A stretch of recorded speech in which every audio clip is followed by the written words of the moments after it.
Bizarre Brain Comics. Hello, my comic book friends, and welcome to Bizarre Brain Comics. I'm Gary, your host, and this is where I like to take a look at some older comics, talk a little bit about the characters and creators, and examine the stories and the art. And this time,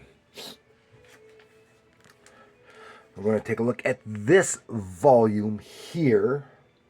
This is Adventures into the Unknown. Number 129 from ACG Comics in 1961. And of course, this is one of those. Earlier on was just horror. Still fits into that category, but it's just unusual stories and stuff. You know, during that post code era when they were kind of limited on what they could do with that kind of stuff. Okay, and this main story we're going to look at. This is one here. The cover, gripping tales of suspense. Look how large that Comics Code seal is. And we see here is right here. I don't know if you can see it. It's a store stamp of some kind.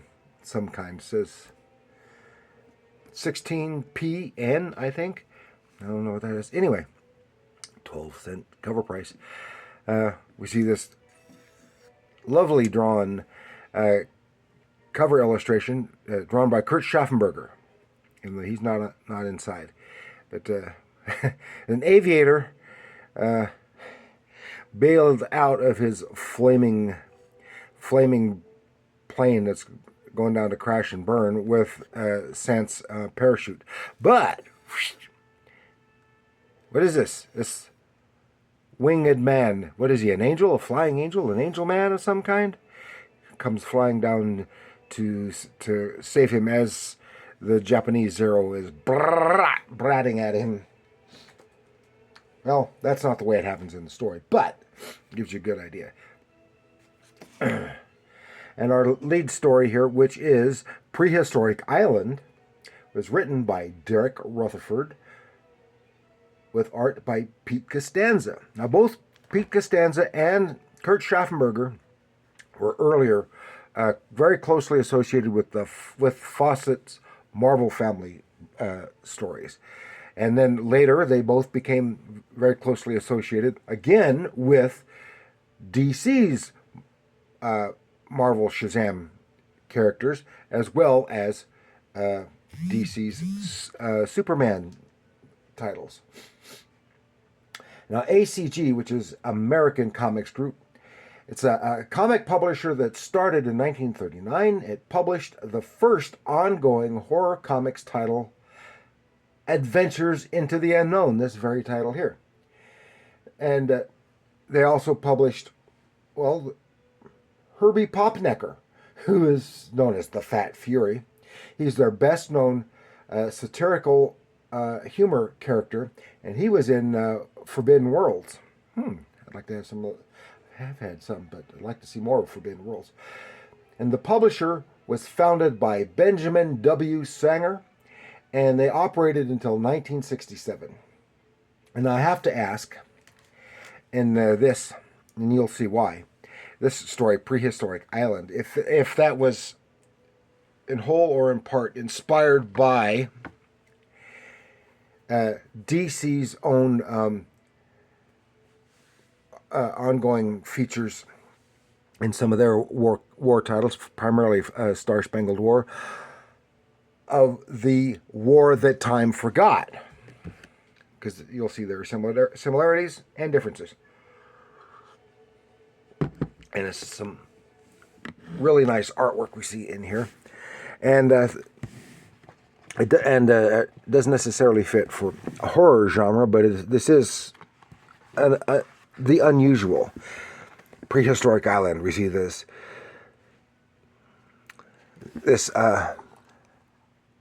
American plane flying over this island, and whoop, pterosaurs. They got dactyls there come in to attack, or so it looks. He's flying. He's but that's just the splash panel. We see the guy flying. He's a World War II aviator, separated from his squadron due to some engine problems, and in the process, some Japanese Zeros. They spot him, and he manages to shoot one of them down, so which is amazing. But he is kind of put out of commission, but he manages to soft land the plane on the surface of the water and of the ocean. And while he passes out, and then the storm comes up, and he wakes up. Wings? Oh, are these angels? Oh, must be. And he's and they carry him off. Woo! And he wakes up. And that must have been some kind of dream. But where am I? What's going on? And he's bandaged up, and he sneaks out. There's a wall. He gets through the gates of the wall, and then he sees, oh my gosh, he's being chased by dinosaurs and then snatched by a pterosaur. And then winged men show up again, and they make short work of this pterosaur and save him again. And now he becomes this is just a remote island somewhere that somehow has been dinosaurs have been preserved, and these men have followed a different path of evolution. I don't know how they would have gotten avian DNA in there. It doesn't matter, and especially since in this entire thing you see no females at all. So apparently it's a civilization of all men. But he sees they have recovered his plane, but it's still out of commission. And they talk about the dinosaurs and the circumstances of this island and everything. And says sometimes then the alarm goes off. Woo woo! And their walls are being assailed by a stampede of dinos of various kinds for no apparent reason. And here we see that there's special weapons they have adapted. They have lances, and in this case, ballista, shooting giant arrows with these explosives on there. It's how they take care of the dinosaurs. But there looks like they're going to be overrun. The fellow, I've forgotten his name. Did it say his name at the beginning here? World War II. Yeah, Arthur Forrester. He gets to his plane, and although he can't take off, he just rips into that stampede with his 50 caliber machine guns on his plane and sending those dinos running the other way. They thank him, and then they offer to help him do whatever he can. He sees the Japanese plane flying overhead, and they manage to take it down with their ballistae. Boom. So it gives him. Then they see, he sees, here's all these Japanese ships off in the distance. So there's a whole flotilla. They're coming up and said, my plane can't fly here. I know I've been working on it. We've got to do something. So they make more of that explosive stuff under his direction. They have packs, and they bombard that entire flotilla, sending it to the bottom. But another Japanese flotilla comes up. He does manage to get the plane set up well enough to take off, and they thank one another. Said, "We're good friends, and let's hope all is well." But as he takes off, he's got to go warn his people. Meanwhile, the Japanese have discovered, of course, that this island has been dangerous because of the other stuff. So they presume that there is an American base on this island. They just bombard the holy crap out of the entire island. Boom, boom, boom. And that takes an awful lot of firepower because the entire island is in a blaze. Apparently, everyone is killed, even though they have wings, and survivors could have flown away elsewhere. And it can't be that small of an island because it'd have to be probably several hundred square miles to allow for a population of dinosaurs, not to mention a city of people. So you go boom, boom, boom, boom, boom, boom, boom, and gets the word, has gotten the word back to HQ and the Navy HQ, and they come, and then we have the Battle of Coral Sea, and they take him out. Okay. And then, but in the process, no one believes him, his story about the flying men and the dinosaurs and all this other stuff. But he says, come on, we'll fly over the island and you'll see what I'm talking about. But you see that the entire island is still ablaze, leaving nothing. So he is saddened, and he imagines in his mind's eye that he is visited by the specters of those winged angel men. And one's without any females.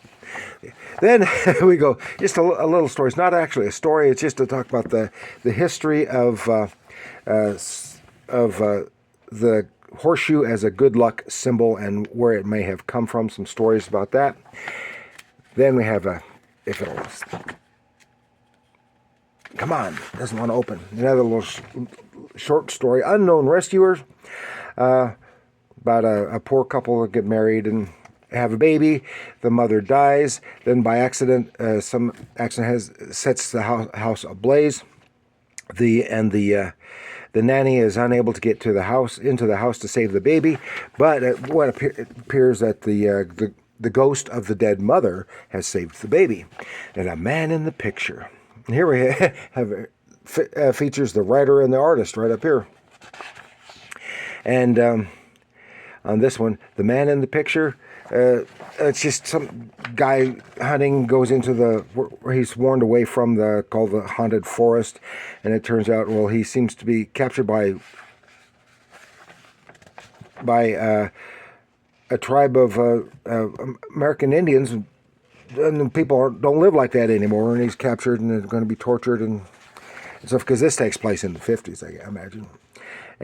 But he is saved by a chieftain who is himself is killed, and he is identified by the fact that he has 6 fingers on his right hand. And then everyone's just like, everything's all gone, and he's fine, and it's like he woke up. Well, what? This is weird. And then he hears the story about that very incident and about that very chief and how he died. And they've got one of the natives painted this particular picture, and you can clearly see that it's that fellow himself in that picture. So, I mean, a nice little story, a fun book. Not as. I mean, I enjoyed that story quite well, the prehistoric island story. And you can see what I mean by maybe it was inspired by, at least in part, the war that time forgot. So that's all I've got for you this time. Some nice artwork, some fun stories. Of course, remember, this is 61. After, well after the pre-code horror, and well before the loosening of the comics code to allow some more interesting stuff. But I like the artwork, I like the stories. It's all good fun. So thank you for joining me. Please like, share, and subscribe. Do leave your comments down below. Do you like these titles? Have you ever had too many of the ACG books? I never saw them when I was young. We just didn't get them. So I don't know. Only occasionally come across one now. And if I can afford it, I'll get one. So let me know what you think in the comments below. And remember, boop, comics are art.